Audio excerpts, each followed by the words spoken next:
যখন মাইয়েতকে কবরে শোয়ানো হয় তখন সে তাকে দাফন করে যাওয়া ব্যক্তিদের হাঁটার খসখস আওয়াজ শুনতে পায়। এরপরে তাকে যখন শুইয়ে দেওয়া হয়, সে যদি মুমিন ব্যক্তি হয় তাহলে তার মাথার দিকে তার সালাত এসে দাঁড়িয়ে যায়। দুনিয়াতে আপনি যে নামাজগুলো পড়েছেন, আমি যে নামাজগুলো পড়ছি, এগুলো মাথার দিকে দাঁড়িয়ে যায়। ডান দিকে চলে আসে তার সওম মানে কি? রোজা। বাম দিকে চলে আসে যাকাত। তারপরে পায়ের দিকে চলে আসবে তার আত্মীয়তার সম্পর্ক রক্ষার ইবাদত, তার যে অন্যান্য দান সদকা, তার নফল আমল, তার তাসবিহ তাহলিল, তার কোরআন তেলাওয়াত ইত্যাদি পায়ের দিকে চলে আসবে। এখানে একটা হাদিস এসেছে, সূরাতুল মুলক যে ব্যক্তি রাতের বেলা তেলাওয়াত করবে, কোন সূরা ভাই? তাবারাকাল্লাযী বিয়াদিহিল মুলক ওয়া হুয়া আলা কুল্লি শাইইন কাদির। এই সূরা যে ব্যক্তি রাতের বেলা করে তেলাওয়াত করবে, ইনশাআল্লাহ সূরা মুলক কবরে তার সাথে থাকবে এবং কবর আযাব থেকে সূরা মুলক তাকে বাঁচাবে ইনশাআল্লাহ। আমি বুঝাচ্ছি যে কি অবস্থাটা হবে। এবার দুজন ফেরেশতা মাথার দিক থেকে আসবেন, আসতে চাইবেন, সালাত বলবে এখান দিয়ে আসা যাবে না, এদিক দিয়ে আসা যাবে না।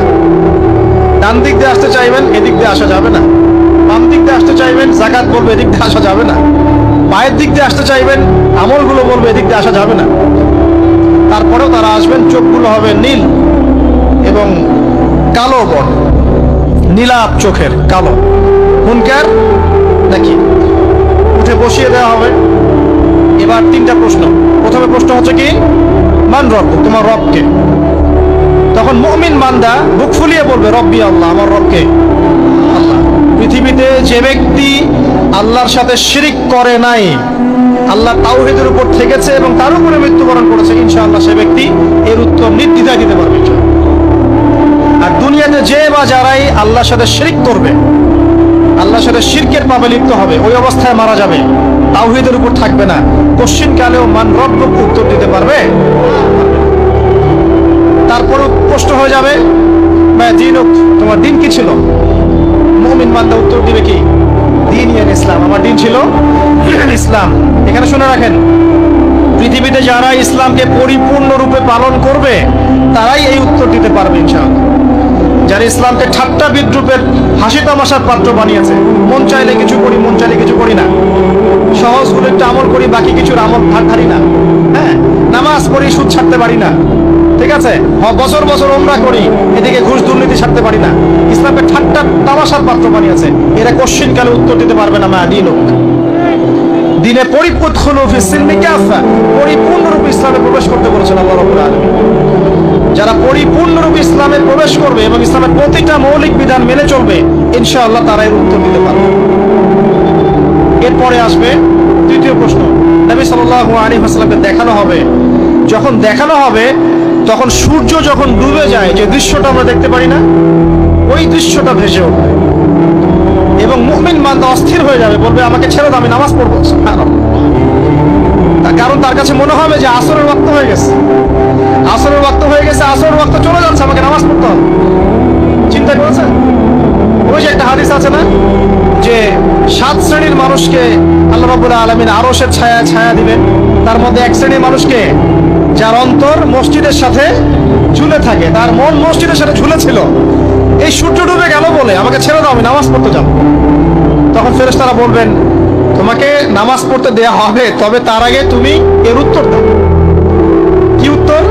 এই ব্যক্তির দিকে তাকাও। তখন নবী সাল্লাল্লাহু আলাইহি ওয়াসাল্লামকে দেখানো হবে, সাল্লাল্লাহু আলাইহি ওয়াসাল্লাম দরুদ পড়বেন। বলা হবে যে এই ব্যক্তির সম্পর্কে তোমার কি ধারণা?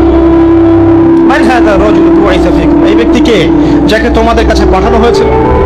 মুমিন ব্যক্তি নির্দ্বিধায় বলে দিবে যে তিনি হচ্ছেন আমার নবী মুহাম্মদুর রাসূলুল্লাহ সাল্লাল্লাহু আলাইহি ওয়াসাল্লাম। দেখুন, পৃথিবীতে যে বা যারাই নবী সাল্লাল্লাহু আলাইহি ওয়াসাল্লামের সুন্নতের উপর আমল করবে, ইনশাআল্লাহ সে তার উত্তর দিতে পারবে। দুনিয়াতে যারা নবীর সুন্নতের 5 পয়সা পরোয়া করছে না, তার আদর্শের 5 পয়সা দাম দিচ্ছে না, তারা কোশ্চিন কালে উত্তর দিতে পারবে। নাম হতে পারে আব্দুর রহমান, আব্দুর রহিম, নবীর সুন্নতের ধার ধারে না, তারা উত্তর দিতে পারবে। নবীর সুন্নতের গুরুত্ব কত গভীর, এটা আমাদেরকে এখান থেকে বুঝতে হবে। তাই প্রিয় যুবক ভাইরা, মুসলিম ভাইরা, আমাদের জীবনটাকে নবীর আদর্শ এবং সুন্নতে ঢেলে সাজাতে হবে। সকাল থেকে সন্ধ্যা পর্যন্ত প্রতিটা কাজ করবো কার তরিকায়? রাসূলের তরিকা। নামাজ পড়বো তার তরিকায়, রোজা, সিয়াম, হজ, জাকাত, আমল, মুআমালাত, আখলাক সব কার তরিকায়? নবী সাল্লাল্লাহু আলাইহি ওয়াসাল্লামের তরিকা অনুযায়ী ইনশাআল্লাহ। আল্লাহ পাক তৌফিক এনায়েত করুন, আমিন।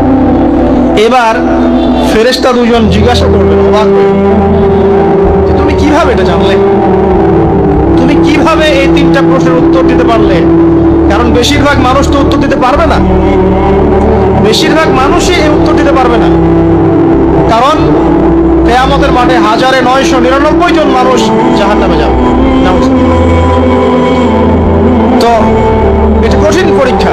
আল্লাহ রাসূল সাল্লাল্লাহু আলাইহি ওয়াসাল্লাম বলেছেন যে নিশ্চয়ই তোমাদেরকে এখানে পরীক্ষায় ফেলা হবে, আর তোমরা যদি এই পরীক্ষা জেনে তোমাদের মৃতদেরকে দাফন করা থেকে বিরত না থাকতে, তাহলে আমি তোমাদেরকে শুনিয়ে দিতাম কবরে কেমন পরীক্ষা হয়।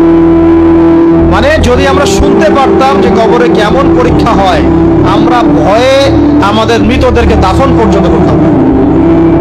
এটা নবীজি বলছেন সাল্লাল্লাহু আলাইহি ওয়াসাল্লাম।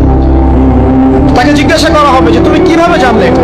বেশিরভাগ মানুষ তো পারে না উত্তর দিতে। তখন সেই ব্যক্তি বলে বসবে, সেই ব্যক্তি বলবে যে করাতু কিতাব আল্লাহ, আমি আল্লাহর কিতাব এই কোরআন পড়েছি। মুমিন বলবে আমি আল্লাহর কোরআন পড়েছি, আমানতু বিহি, আমি এর উপর ঈমান এনেছিলাম, ওয়া সাদ্দাকতু, এবং সত্যায়ন করেছিলাম। অতএব দুনিয়াতে যারা দ্বীনের জ্ঞান অর্জন করছে না, কোরআন পড়ছে না, হাদিস পড়ছে না, পড়াশোনার চেষ্টা করছে না, জানার চেষ্টা করছে না, কবরে পার পাওয়া ডিফিকাল্ট আছে। এটা একটা অন্যতম প্রশ্ন। আমরা কিন্তু মনে করি তিনটা প্রশ্ন হচ্ছে, আসলে প্রশ্ন হচ্ছে কয়টা? 4টা। তিনটার পরে আরো একটা এক্সট্রা। কিভাবে জানলে? তোর উত্তর দিচ্ছে আমি আল্লাহর কিতাব পড়েছি, ঈমান এনেছি,